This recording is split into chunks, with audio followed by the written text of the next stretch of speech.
I hope that you just enjoyed the story that you got to listen to. Now, let's go ahead and see what our directions are for our activity. All right. Now we're ready for our activities for today. To get to the activities, we are going to need our Chromebooks. We're going to need to sign in, go to ClassLink, and we're going to look for Schoology. Do you know what big letter we have to find to go to Schoology? Did you say the big S? I hope so. If so, you're right. When you get in there, you're going to find LRC. Okay? And then finally, I want you to find the little picture of the dog. You will click here to get to the activities that I'm about to tell you about. Okay, and now it is time to get ready for our activity. As I mentioned before, we are going to be starting our new One School, One Book next week. Now, for this, everyone in our school will get a copy of the same book and we'll read it together and enjoy it, do all kinds of activities and trivia, and have a special night at the end. If you have a brother or sister at our school, whoever is the youngest is the one who will bring the book home. So, to get you excited about it and give you some clues, I have some pictures up here on the screen. I want you to think about, do you know what any of these things are? Think in your head. Let's take a look at each one. Each of these is a clue of something that's going to be found in our book. We'll start here with the rescue dog. This is a search and rescue dog. One of the characters in our book that we'll be reading has a search and rescue dog. These dogs are there to help humans when they are lost. So, for example, let's say there was a big earthquake and a building collapsed and a human was trapped inside. It might be hard for other humans to know that somebody is stuck. But because a dog has such a good sense of smell, they can find that human and help rescue them. They're used in collapsed buildings, avalanches, all kinds of places where a human might be stuck and we don't know. So our book will have a search and rescue dog. Our book is also going to feature something called a covered wagon. Okay. When you are out on the road with your family, you probably don't see these on the road, do you? That's because we have cars now. But back in the 1800s, when our book takes place, there were no cars. They used these covered wagons. They were usually pulled by horses or ox, and in there you would have all the materials you need. It could be bacon, it could be flour, it could be clothing, it could be all kinds of different things. That was one of the ways people got around. So there's going to be a covered wagon. Who drove those covered wagons? That would be these people over here. These are called pioneers.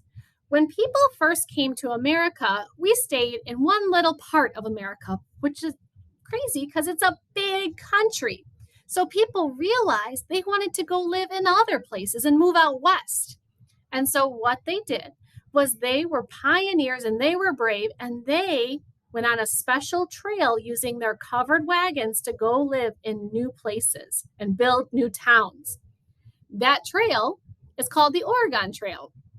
This was a very dangerous journey for families. A lot of people did not survive.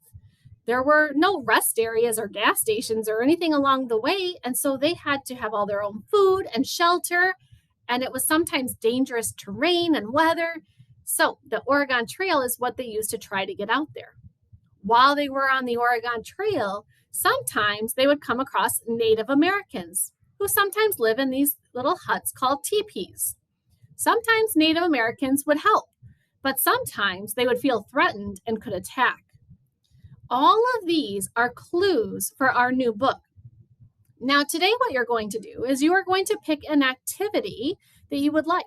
So, for example, if I click on the covered wagon, here are my options. Now, I made this board for kindergarten through 5th grade. Some things might be too difficult for you. If it is, you don't have to do it.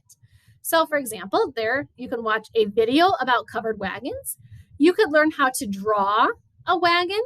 And this Google Earth here shows VR of what the covered wagons look like. If I'm not interested in those, I can press the home button and click on something new. If I click on the search and rescue, I can watch a video about dogs becoming search and rescue dogs. I could learn how to draw a retriever, which is a type of dog they often use for search and rescue.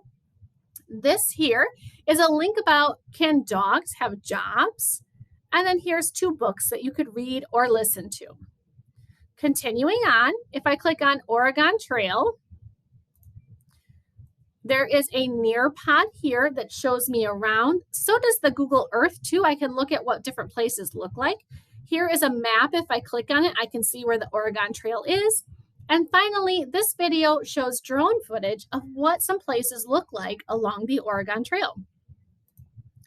If I click on the Pioneers, this will take me to a place where I can either read books, or when it loads all the way, I should be able to watch a video over here. It should pop up on your screen, but it's a video of what it would be like to be a kid living in the 1800s. So sorry it's not showing up there, but it'll show up on yours. Finally, if I click on the teepee, I can learn a little bit more about Native Americans. I can watch a Brain Pop video. There's a game. This is kind of hard, so I would say this is for my older grade levels. And then there's a book you can listen to. Try to pick at least one activity that seems interesting to you. I have paper over on top of the bookshelves by the purple crates if you need it for a drawing activity. Have fun! If you don't really feel like working on one of the activities on your Chromebook, but instead you feel like coloring, by my director's chair, that's the blue chair in front, I have 2 coloring sheets. One side has a wolf and the other side has a prairie dog. These are animals that you could see along the Oregon Trail. So if you feel like coloring instead, feel free to grab one of those and some crayons and color.